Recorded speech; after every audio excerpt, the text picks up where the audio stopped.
जय जगन्नाथ पिलाମାନେ साहित्यायन चैनल को समस्त स्वागत।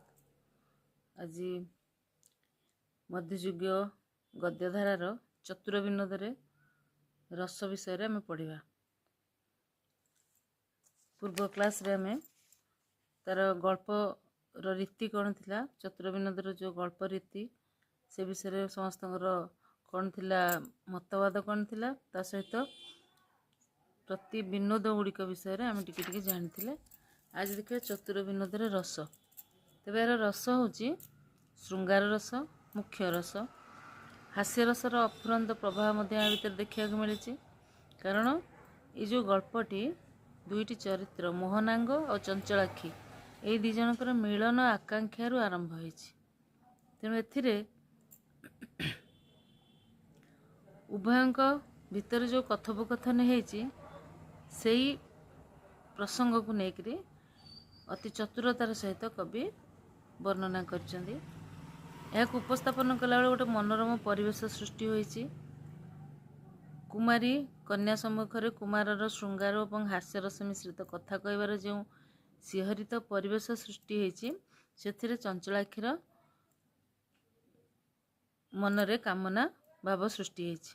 तेणु राजदरबार जो कोलाहलपूर्ण परिवेश रे ताहा रसमय हो पार ना बोली अनुभव कर। तेणु कौन करा ना गौरीव्रत प्रसंग रे केवल कथा कहबार परिवेश सृष्टि करने यही प्रसंगटी को निया जायछि। एथिरे किंतु गौरीव्रतर कौन पवित्रता को देखा मिली ना, केवल चंचलाक्षी निकट परिवेशन करने ये प्रसंगटी को आधार कराई। तेबे ये चतुर विनोदर जो 18टी कहानी रही भर 11टी कहानी रही श्रृंगार रस। मूल गल्प जो रहा चंचलाक्षी मोहनांग कथा, आउ हास विनोदर मार्जार मुखा विलापमुखी कथा, रस विनोदर जो 4टी जाक कथा अच्छी, आ नीति विनोदर 4टी जाक कथा, प्रीति विनोदर प्रबल संप्रति कथार श्रृंगारिकतार वर्णना विशेष भाव देखा मिले। तेणु श्रृंगार रसर मंजुल परिवेषण मूल कथारू आरंभ हो। जो कथाटी हूँ मोहनांग और चंचलाक्षीर कथा। रस विनोद सेमती तरुणकांत और हेमांगी कथार श्रृंगार रसर व्यवहार देखा मिले। मंजरी गिरिधारी दत्त कथा, नीति विनोदर कुंदरेखा पुंडरीक कथा, चित्रांगी और दीनबंधु कथार ये जो 5टी कथा व्यतीत आउ 6टी कथार श्रृंगार रसर लौकिक वर्णना देखा मिले। एथिरे किंतु अतिमात्रा श्रृंगार रसर वर्णना करा जायछि। मंजुला परिवेशन रही से जो कथा गुड़िकर ना कहली, विशेषकर मार्जार मुखा और विलापमुखीर बह कथार श्रृंगार रसर साधारण लौकिक वर्णना अति नीच स्तर को खसी आसी। श्रृंगार रस सहित हास्य रसर मिलन रही। हास विनोद और अतिहास विनोद रे हसबार यथेष्ट उपादान थिले मध्य तार वर्णना लौकिक हो पड़ी। लेखक केतेगुड़िए निर्दिष्ट जिनस को निर्दिष्ट शब्द को श्रोता एवं पाठक मन हास्यरस सृष्टि करने व्यवहार कर। संस्कृत शब्द और वाक्यर विकृत प्रयोग होती। विपरीतात्मक उपमा ढगढमाली और कर्म तथा गुण अनुसार चरित्र मानकर नामकरण पाठकर हृदय रे हास्यरस सृष्टि करिवारे साहाय्य करछि। तेणु प्रायतः कथावस्तु अपेक्षा हास्यदीपक शब्द जो शब्द गुड़िक प्रयोग कराई सेगुड़िक विशेष भाव में हास्यरस सृष्टि करछि कथावस्तु अपेक्षा।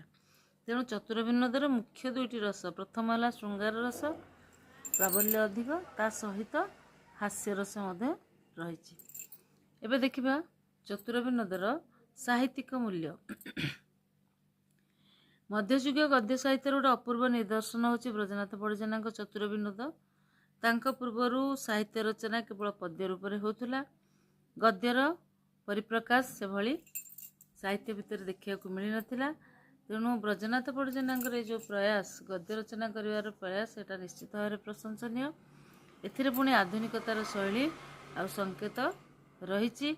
कथित भाषा को स्वतंत्र मर्यादा प्रदान कर ब्रजनाथ बड़जेना। आउ यार विषयवस्तुर आ प्रसंग ता सहित भाषा वर्णना चतुरी यही सबू अति उच्चकोटीर से विषय आज आलोचना करवा। तेज साहित्यिक मूल्य दृष्टि प्रथम देखा भाषा। चतुर विनोद ग्रंथ व्यवहृत होता भाषा गुड़िक गोटे प्रकार नुहे। एथिरे रुद्रसुधा निधि भली सतटा खंडवाक्य नहीं, किंतु आलंकारिक भाषार प्रयोग कराई। रूपक अलंकार अच्छी, अनुप्रास अलंकार अच्छी, श्लेष अलंकार एसबुर व्यवहार यही चतुर विनोदर भाषा और शैली रही। विभिन्न प्रकार अलंकार व्यवहार कर जो मर्यादा वृद्धि करा जायछि। आउ गुड़े प्राचीन शब्दर व्यवहार रही, जमीक हाथ, हाथी, जौ, एमंत, नगर, श्राहान, मनुष्य एभली गुड़े प्राचीन शब्द रही। आउ शब्द रेफ्र आगम है सारगुणा, हर्षई स्थान दीर्घईकार दीर्घई एक वचन द्वित्व प्रयोग करा जमीक एक कथा कहवा माने एक मान गोटे कथा माने गोटे कथा दुई थर व्यवहार है। सेमती एक वैश्य जड़े थिला, एक आउ जड़े दुईटा दुईथर व्यवहार है, किंतु एक वचन रे। कथित देशज शब्द जमी भाषा देबू, पुआणी, पाई, भरांडी, तिकिछा, आमिष एगुड़िक सब कथित देशज भाषा। न स्थान गोटे जगह गोटे स्थान हर्षई और दीर्घई स्थान न व्यवहार है, लागी, नागी, नाभि, लाभि एभली। चतुर विनोद विशेष प्राचीन शब्दर प्रयोग देखा मिले ना। शैली प्राचीनता थी ता आधुनिक गद्य शैलीर सूचना दिए। तेणु भाषागत साम्य देखा जाए कौन ना रुद्रसुधा निधि टिके देखा मिले, किंतु ताहाको ग्रहण करना गवेषक माने। स्थल विशेष यह हूँ संपूर्ण आधुनिक को रचनाटी चतुर विनोदटी। तेबे यही काव्य काव्यिक भाषा सहित कथित भाषार विचित्र समन्वय स्थाने स्थाने शैली आवृत्तिधर्मी भाषार व्यवहार करा जायछि। नाना प्रकार असमापिका क्रियार व्यवहार है। बहु प्राचीन देश शब्दर बहुल व्यवहार देखा जायछि। संस्कृत भाषार सरल प्रयोग रचना चतुर विनोद देखा मिले। तेणु प्रकृत देखा गले चतुर विनोदर भाषा पूर्ववर्ती जो ब्रह्मगीता, तुलावीणा, सोमनाथ व्रत कथा, रुद्रसुधा निधि ताठारो अनेक उन्नत आउ आधुनिक मध्य। तापर देखा कहानी कहानी आउ ता सहित चरित्र। चतुर विनोदर 18टी गल्प स्थान पाई। मूल गल्प हूँ 9टी, गोटे है मूल गप, आउ मूल गपर 9टी उपगल्प बाहरी एवं ता भितर बाहरी 8टी शाखा गल्प। तेज चतुर विनोद ग्रंथ कहानी भली नूतन शैलीर कहानी रचना करी ओडिया साहित्य आरंभ हो। परवर्ती समय एभली कहानी रचना गाल्पिक मैंने बेसी लेखन चालना करमती जब चरित्र गुड़िक आम देखा देखिए से समाजर सबु श्रेणीर चरित्र मानू स्थान देते। श्रेष्ठ भाव परिचित चरित्र मानू नीच श्रेणीर चरित्र मान सहित समावेश कराई। कथार प्राय 16 जन राजवंशीय व्यक्तिंकर नाम माने नाम लिखाई। यह व्यतीत ब्राह्मण, साधव, महाजन, वैश्य, गोपाल, नापित, कटुआल, नाटुआ, शबर, वैद्य यही सब गुड़िक यही चरित्र गुड़िक पुरुष चरित्र गुड़ा स्थान पाई। सेमती स्त्री चरित्र केते गुड़े स्थान पाई। वैश्यकन्या, बणिया पत्नी, ब्राह्मणी, मालुणी, केलुणी, सखी यही नारी चरित्र गुड़िक स्थान पाई। अष्टादश शताब्दी उचित कौन माने रचित कौन ग्रंथ एभली कौन चरित्र समावेश देखा मिले ना। तेज चतुर विनोद राजा राणी के नामलेख और कार्यकलाप संपर्क थिले अन्य श्रेणी चरित्र मानक प्राधान्य दि जाए। सेमिति संपूर्ण कथार शैतान हो समुदाय कथार पुरुष होचन 57 जन और 22 जन हो नारी चरित्र नाम उल्लेख होती। यह सहित आहरी आनुषंगिक चरित्र रही जमानकर भूमिका अच्छी, जमीक मानवतार चरित्र मानकर समावेश कथार रही। जो ब्रजनाथ जो आमर कौन ଚତୁର ବିନୋଦ କଥାରେ ରହିଛି। ପଶୁପକ୍ଷୀଙ୍କ ଚରିତ୍ର ଯେମିତି ବିମ୍ବଅଷ୍ଟ ଶୁକ, ଚିତ୍ରକଣ୍ଠିକା, କୁଞ୍ଜମଳି ସାରି, ଚନ୍ଦ୍ରଜ୍ୟୋତି ହଂସ, କୃଷପାଦ ଦଳ, ନନ୍ଦିନୀ ଗାଈ, ଷଟ୍ପଦ, ଗନ୍ଧଲୋକ ଏଭଳି ନାନା ପ୍ରକାରର ବର୍ଣ୍ଣନା ଦେଖିବାକୁ ମିଳିଛି। ତେଣୁ ଚତୁର ବିନୋଦରେ ଏତେ ପରିମାଣରେ ଚରିତ୍ରର ସମାବେଶ ଘଟିଥିଲେ ହିଁ ଆଦର୍ଶ ଶ୍ରେଣୀର ଚରିତ୍ରର ଭୂମିକା ବିଶେଷ ନାହିଁ।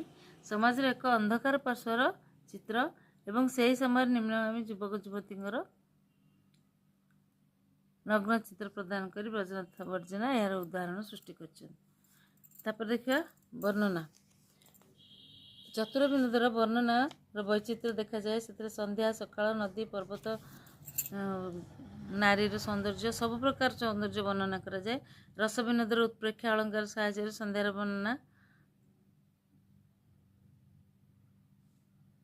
ବର୍ଣ୍ଣନା କରିବାକୁ କବି କହିଛନ୍ତି। ଚତୁର ବିନୋଦ କୌଣସି ନିର୍ଦ୍ଦିଷ୍ଟ ଧର୍ମକୁ ଗୁରୁତ୍ୱ ଦିଏନି। ସେ ଗଣେଶ, ସରସ୍ୱତୀ, ଶ୍ରୀକୃଷ୍ଣ ଏ ସମସ୍ତଙ୍କୁ ସେ କାବ୍ୟ ଭିତରେ ବନ୍ଦନା କରିଛନ୍ତି। ତେବେ କବି ଚତୁର ବିନୋଦରେ କୌଣସି ନିର୍ଦ୍ଦିଷ୍ଟ ଧର୍ମକୁ ଗୁରୁତ୍ୱ ଦେଇନାହାନ୍ତି। ଆଉ ଗ୍ରନ୍ଥ ମଧ୍ୟରେ ସଂସ୍କୃତ ଗ୍ରନ୍ଥ ଗୁଡ଼ିକୁ ପ୍ରାସଙ୍ଗିକତାର ସହିତ ସେ ବ୍ୟବହାର କରିଛନ୍ତି। ତାପରେ ଦେଖିବା ନାମକରଣ। ଚତୁର ବିନୋଦ ନାମକରଣ ସମ୍ପର୍କରେ କୁହାଯାଏ ଯେ ମୋହନାଙ୍ଗ ବୋଇଲା ଉତ୍ତମ, ତେବେ ମୁଁ କଥାଟିଏ କହିବି ତୁମ୍ଭେ ଶୁଣ। ପୂର୍ବେ ଶଙ୍କର୍ଷଣ ପଣ୍ଡା ବ୍ରାହ୍ମଣ ରାଜାଙ୍କ ସଭାରେ ଚତୁର ବିନୋଦ ନାମେ ଏକ କଥାଟିଏ କହିଥିଲେ। ମୁଁ ତାହା ଶୁଣିଛି ଏବଂ ତାହାର ନାମ ହାସ୍ୟ ବିନୋଦ, ରସ ବିନୋଦ, ନୀତି ବିନୋଦ, ପ୍ରୀତି ବିନୋଦ, ଏତିକି ବିନୋଦର ନାମ ରହିଛି। ତେଣୁ ଏହି ରୂପେ ବିନୋଦ କଥୋପକଥନ ଶୈଳୀରେ ଚତୁର ବିନୋଦ ଗ୍ରନ୍ଥଟି ରଚିତ ହୋଇଛି। ଇଏ ହେଲା ନାମକରଣର, କେମିତି ନାମକରଣ ହେଇଛି ସେ ବିଷୟରେ ଏଥିରେ ବର୍ଣ୍ଣନା କରାଯାଇଛି। ରଚନା ଶୈଳୀ ଆମେ ଆରମ୍ଭରୁ କହିଛୁ ଯେ ସଂସ୍କୃତ କଥା ସାହିତ୍ୟର ପରମ୍ପରାକୁ ଅନୁକରଣ କରି ଚତୁର ବିନୋଦ ରଚିତ ହୋଇଛି। ଏହି ଗ୍ରନ୍ଥଟିରେ ଯେଉଁ ଗଦ୍ୟ ଶୈଳୀ, କେଉଁଠାରେ ଆଳଙ୍କାରିକ ତ ପୁଣି କେଉଁଠାରେ ଲୌକିକ, ପ୍ରାଚୀନ ଗଳ୍ପ ସାରର କଥକ ସୁଲଭ ଶୈଳୀରେ ଏହା ରଚିତ ହୋଇଛି। ବାକ୍ୟ ରଚନା ଏବଂ ଶବ୍ଦ ବିନ୍ୟାସର ଏହାର ସ୍ୱତନ୍ତ୍ର ଶୈଳୀ ରହିଛି। ଚଞ୍ଚଳାକ୍ଷୀ କାତର ହୋଇ ପ୍ରିୟସୀ ସୁହାଗୀ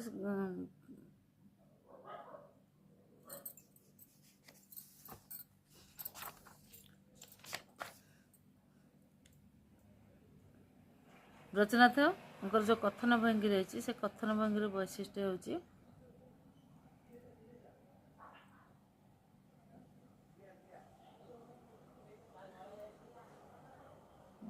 ଏଥିରେ ଚଞ୍ଚଳାକ୍ଷୀ କାତର ହୋଇ ପ୍ରିୟସଖୀ ସୁହାଗୀ ଆଗରେ କହିଲା ବୋଇଲା ଏକି ଆଚମ୍ବିତ କଥା। ବ୍ରଜନାଥଙ୍କ କଥନ ଭଙ୍ଗୀର ବୈଶିଷ୍ଟ୍ୟ ହେଉଛି ବୋଲିକି, ପିଠିଆଇ, ଟହ ଟହ, ବୋଇଲା ଆଦି ଶବ୍ଦ। ଏହି ଗଦ୍ୟର ରଚନା।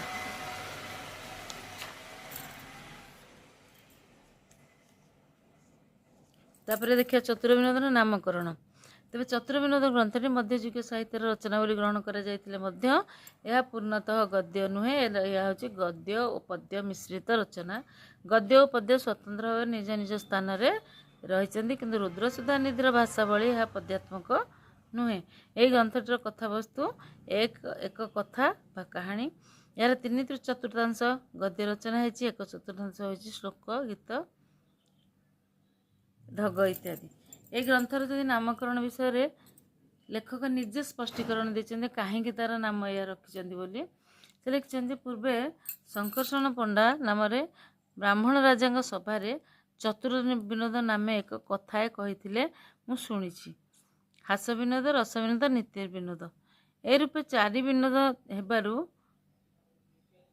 ଏକଥା ନାମ ଚତୁର ବିନୋଦ ଅଥବା ଚତୁର ଲୋକଙ୍କ ବିନୋଦ ହେବାରୁ ଏ ଘେନି ଚତୁର ବିନୋଦ ନାଁ ହେଇଛି। ତେବେ ଏହା ହେଉଛି ଗୋଟେ ଯେଉଁ ଲେଖକଙ୍କର ଏଇଟା ହେଉଛି ଗୋଟେ କାଳ୍ପନିକ ଚରିତ୍ର। ଶଙ୍କର୍ଷଣ ପଣ୍ଡା ହେଉଛି କାଳ୍ପନିକ ଚରିତ୍ର। ତେଣୁ କଥା ପରିବେଶର ଚାତୁର୍ଯ୍ୟରୁ ଶଙ୍କର୍ଷଣ ପଣ୍ଡାର ନାମ ଆସିଛି। ଆଉ ଏଇ ନାମକରଣରେ ଏଇଟା ହେଉଛି ନାମକରଣ ସମ୍ବନ୍ଧରେ ଏଇଟା ହେଉଛି ମାନେ ଲେଖିକାଙ୍କର ସ୍ପଷ୍ଟୋକ୍ତି ଯେ ନାମକରଣ ନିଜେ କରିଛନ୍ତି କିଏ? କାବ୍ୟକାର ବ୍ରଜନାଥ ବଡ଼ଜେନା। ସେ ଏହାକୁ ଏ ଗଦ୍ୟ ରଚନାର ନାମକରଣ କରିଛନ୍ତି। କାବ୍ୟକାର ନୁହେଁ, ଗଦ୍ୟ ରଚନାର ନାମକରଣ କରିଛନ୍ତି। ତେବେ ଚତୁର ବିନୋଦରେ ଯେଉଁ ପ୍ରସଙ୍ଗ ରହିଛି, ଯେଉଁ ହାସ ବିନୋଦ, ରସ ବିନୋଦ, ନୀତି ବିନୋଦ, ତାର ଯେଉଁ ମୂଳ ଗଳ୍ପ ରହିଛି ତା ଭିତରୁ କିନ୍ତୁ ଛୋଟ ଛୋଟ ଗଳ୍ପ ମାନେ ଶାଖା ଗଳ୍ପ ସୃଷ୍ଟି ହେଇଛି। ତାର ଏଠି ଗୋଟେ ଗ୍ରାଫ୍ ଦେଇ ଦିଆହେଇଛି ପିଲାମାନେ, ତୁମେ ନିଜେ ଏହାର ଗ୍ରାଫ୍ଟାକୁ ଦେଖିକିରି ଜାଣିପାରିବ କେତେଟା ଉପଗଳ୍ପ କେତେଟା ଗଳ୍ପ ରହିଛି। ତାପରେ ମୂଳ ଗଳ୍ପ ଯେଉଁ ଆମର ରହିଛି ଯେ ରସାଳ କାଞ୍ଚନ ନାମକ ନଗରର ବୈଶ୍ୟ ନେତ୍ରାମୋଦର ସୁନ୍ଦରୀ କନ୍ୟା ହେଉଛି ଚଞ୍ଚଳାକ୍ଷୀ। ସେ ତା ସଖୀ ସୁହାଗୀ ସହିତ ନାଗଭରଣ ମହାଦେବଙ୍କ ଦର୍ଶନ ପାଇଁ ଯାଇଥିଲା ବେଳେ ସେ ନଗର ରାଜପୁତ୍ର ମୋହନାଙ୍ଗ ତାର ସୌନ୍ଦର୍ଯ୍ୟରେ ମୁଗ୍ଧ ହୋଇ ତାହାକୁ ଅଙ୍ଗସଙ୍ଗ ପାଇଁ ବ୍ୟାକୁଳ ହୋଇ ଉଠିଛି। ଏହି ବିଷୟବସ୍ତୁରୁ କଥାବସ୍ତୁର ଆରମ୍ଭ ହୋଇଛି, ଯେମିତିକି ହାସ ବିନୋଦ, ରସ ବିନୋଦ, ନୀତି ବିନୋଦ, ପ୍ରୀତି ବିନୋଦ। ଏଇ ଯେଉଁ ଗପ ଗୁଡ଼ିକ ଯେଉଁ କଥା ଭାଗଟା ଆରମ୍ଭ ହୋଇଛି ମୂଳ ଗଳ୍ପରୁ। ମୂଳ ଗଳ୍ପ ହେଉଛି ଯେଉଁ କହିଲି ଯେ ତାଙ୍କ ଭିତରେ ଯେଉଁ ନେତ୍ରାମୋଦର ସୁନ୍ଦରୀ ହେଉଛି ଚଞ୍ଚଳାକ୍ଷୀ, ଆଉ ନାଗଭରଣ ମହାଦେବଙ୍କର ଦର୍ଶନ ପାଇଁ ଯାଇଥିବା ସେଇ ନଗର ରାଜପୁତ୍ର ମୋହନାଙ୍ଗ, ତାଙ୍କ ଦୁଇ ଜଣଙ୍କ ଭିତରେ ଏଇ ପ୍ରସଙ୍ଗର ବ୍ୟାଖ୍ୟା କରାଯାଇଛି। ତେଣୁ ଏଇଟା ହେଉଛି ମୂଳ ଗଳ୍ପ, ତାଠାରୁ ଅନ୍ୟ ସବୁ ଗଳ୍ପ ଗୁଡ଼ିକ ଆରମ୍ଭ ହୋଇଛି। ତେବେ ରୁଦ୍ରସୁଧାନଦୀ ଗ୍ରନ୍ଥରେ ଯେମିତି ସାମାଜିକ ଚିତ୍ରର ଅଭାବ ନଥିଲା, ପ୍ରସଙ୍ଗକ୍ରମେ ତତ୍କାଳୀନ ଆଚାର ବ୍ୟବହାର ଚିତ୍ର ପ୍ରକାଶ ପାଇ, ସେମିତି ଚତୁର ବିନୋଦ କାବ୍ୟରେ କିଛିଟା ସମାଜର ବାସ୍ତବ ଚିତ୍ର ରହିଛି। କିନ୍ତୁ ଉକ୍ତ ଗ୍ରନ୍ଥରେ କିଛିଟା ଚମତ୍କାର ବ୍ୟଙ୍ଗାତ୍ମକ ଦୃଷ୍ଟିଭଙ୍ଗୀ ସାମାଜିକ ବ୍ୟବହାର ଏବଂ ପ୍ରତି ଲେଖକଙ୍କର ଗୋଟେ ରହିଛି ମାନେ ଗୋଟେ ସାମାଜିକ ବ୍ୟବହାର ପାଇଁ ଗୋଟେ ତାଙ୍କର ଦୃଷ୍ଟିଭଙ୍ଗୀ ଅଲଗା ରହିଛି। ଆଲୋଚ୍ୟ ଗ୍ରନ୍ଥରେ ଏହି ଚିତ୍ର ସରଳ ଆଉ ସୁନ୍ଦର ଭାବରେ ଚିତ୍ରିତ ହୋଇଛି। ଏଥିରେ ସମାଜର ଦୋଷ ଦୁର୍ବଳତା ପ୍ରତି ଆକ୍ଷେପ ନ କରି ସମାଜ ସଂସ୍କାର ମନୋବୃତ୍ତିକୁ ଗ୍ରହଣ କରିବା ପାଇଁ କୁହାଯାଇଛି। ଏହା ହେଉଛି ତତ୍କାଳୀନ ସମାଜର ସ୍ୱରୂପର ଆଭାସ ସୁନ୍ଦର ଭାବରେ ପ୍ରକଟିତ ହୋଇଛି ଏହି ରଚନାରେ। ପିଲାମାନେ ଆଜି ପାଇଁ କ୍ଲାସ୍ଟି ଏତିକିରେ ଥାଉ। ନେକ୍ସଟ କ୍ଲାସ୍ରୁ ଆମେ ପଢ଼ିବା ପ୍ରସ୍ତାବ ଚିନ୍ତାମଣି। ଚ୍ୟାନେଲକୁ ଅଧିକରୁ ଅଧିକ ସବସ୍କ୍ରାଇବ୍ କର, ସେୟାର କର ଏବଂ କ'ଣ ଉପକାର ପାଉଛ କି ନାହିଁ ସେ ବିଷୟରେ ମୋତେ ମତାମତ ଦେବ। ରହିଲି ତାହେଲେ।